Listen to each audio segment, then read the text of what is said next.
Hello and welcome to another video post today. This time around I'm going to be discussing food intolerances. Now, if you've been with me on the Facebook page, thanks so much. It's been great getting your comments and feedback. But I thought I would do a video post because food intolerances are very tricky to identify. It's a complicated topic, and I think if you hear me talk about it, it might all sink in and make more sense to you.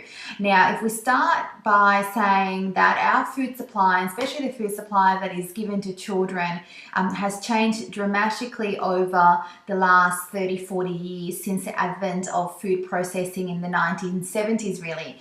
Children today are exposed to so many more chemicals than ever before, and this has given rise to more learning problems, more behavior problems, concentration problems, all sorts of complexities in children today that we really didn't see 40 odd years ago when the food supply was very simple and basic. And I think there's no coincidence is that as our food supply has become more laden with chemicals, that we're also seeing the connection between learning and behavior problems. Now, with food intolerances, this is actually a tricky area for parents to work out what's going on. Now, we know, and I guess you guys are very clear if you've been on my Facebook page, that the artificial chemicals in our food can certainly have negative consequences in children's behavior, learning, and many other symptoms. But we often don't make the connection that really great, nutritious, wholesome foods can be as equally problematic for children that may have been experiencing concentration and behavior problems. And this is not an easy concept for dietitians to get our head around, but also for parents and teachers, where great foods that are naturally high in chemicals, as an example, say strawberries, tomatoes, oranges, citric fruits, broccoli, wonderful vegetables and fruits, that they can have negative effects on children. And this is, I guess, the foundation of food intolerances, that for whatever reason, and it's typically an enzyme deficiency, the body is not breaking down these natural chemicals and they are exacerbating behaviors and symptoms. So I guess the analogy that's quite easy to understand is that these chemicals that are not broken down properly give us side effects.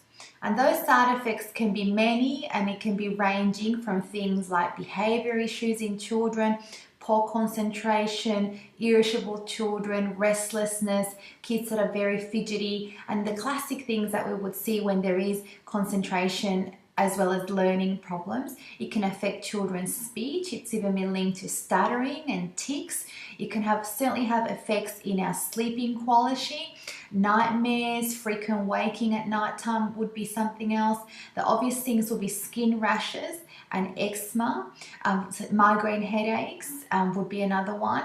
Irritable bowel type symptoms like constipation, diarrhea, tummy pain and bloating. All those things we often don't think about could be exacerbated by a food intolerance.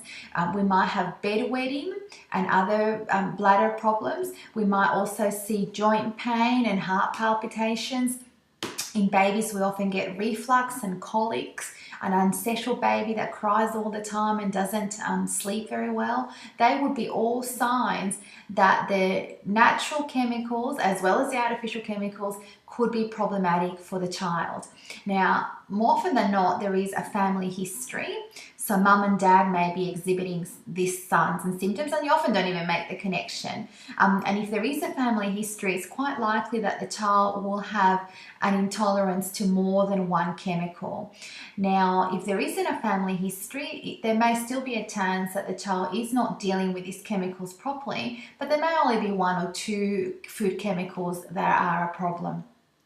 Now, when we think about identifying the food intolerances, it's tricky because we often make connections.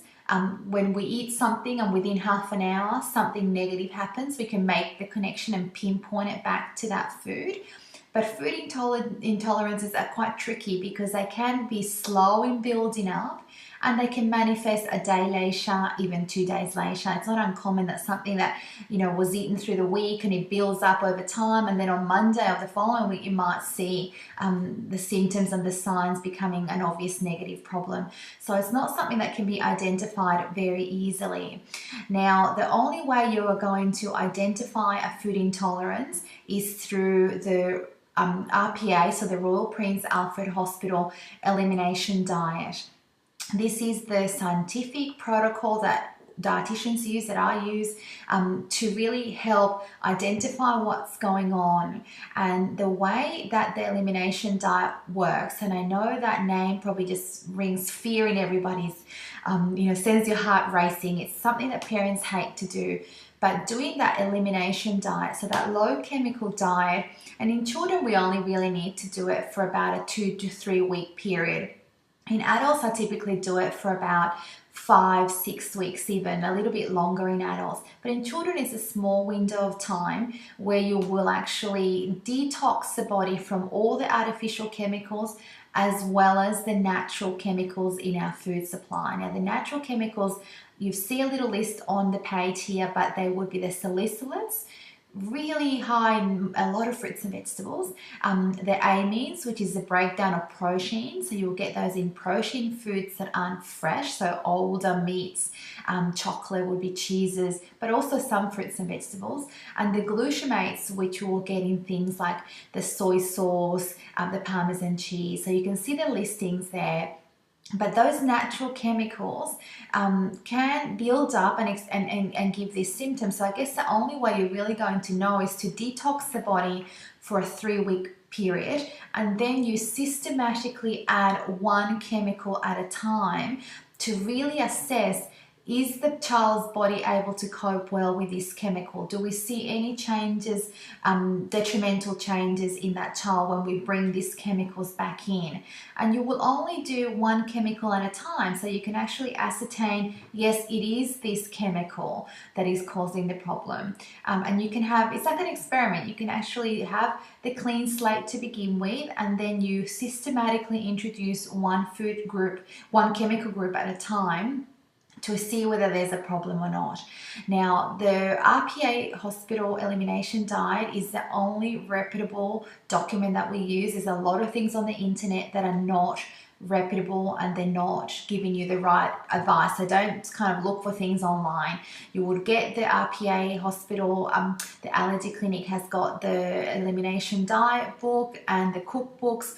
Sue Dengage has got her great books and cookbooks as well, which are based on the elimination diet cookbook. And you would certainly do some research before you begin to ascertain whether this is something that you think you should be looking at.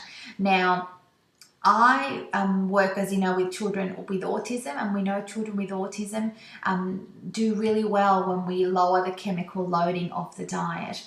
And a lot of parents certainly do worry about, is the diet going to be nutritious, and especially with children on the spectrum that have very selective food choices.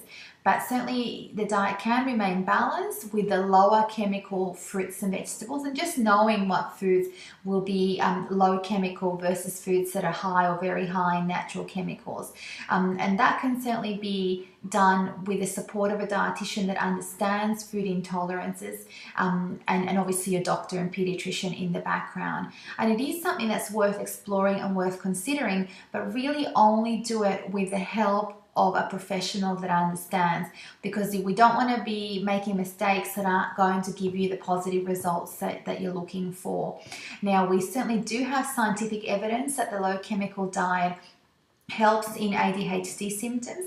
So for concentration, for learning, and for behavior, there is certainly data that has been published in very reputable medical journals that tells us that about 2 out of every 3 children will actually do much better with a low chemical diet, and that the ADHD symptoms are actually caused by the food chemicals not being broken down properly by the children. So 2 out of 3 is very significant. So this certainly is worth exploring and researching if you are considering.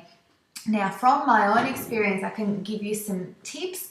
You can certainly help the child break down the chemicals much better if you bath them with Epsom salts, especially small children, because the Epsom salts help the body detox. So you can help the detoxification pathways by bathing in Epsom salts, and that's really lovely, and it will also help children settle and sleep much better.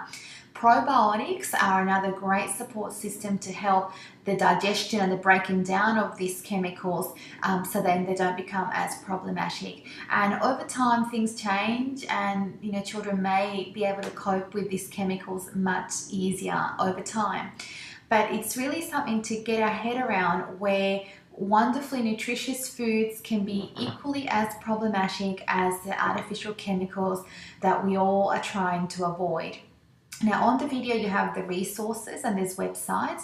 I will also have a list there linked to Sue Dengate, who has the list of artificial additives that we should be avoiding. Now there's about 50 additives in our food supply out of about 300 additives that are in a food supply that are problematic, so it's worth knowing what those numbers and names are to really help you when you go shopping and know what foods to avoid. But when it comes to the natural chemicals, certainly there are foods that have much lower natural chemicals, and I will give you just a few examples. The peeled ripe pears is top of the list for the chemical-free fruit. Bananas and red delicious and golden delicious apples are the lower chemical fruits. And from the vegetable department, we can't go past the Brussels sprouts, the cabbage, the green beans, leeks would be another one, celery, bamboo shoots, chives. So there are lower chemical options out there that the diet can remain balanced, and there's lots of great cookbooks that will help you put all this together. But I must urge, if you are going to explore this concept of food intolerances, do your own research, read the books, get onto the Royal Prince Alfred website resources. But then if you are going to take that next step and begin to do this elimination diet process, you want to be guided by a dietitian that understands this. Now, I've got 3 kids at the moment that we're doing this with the families, and they're doing really well. And typically what's really helpful to know is that if you undertake this process, the first week or so can be very difficult and things can go quite bad.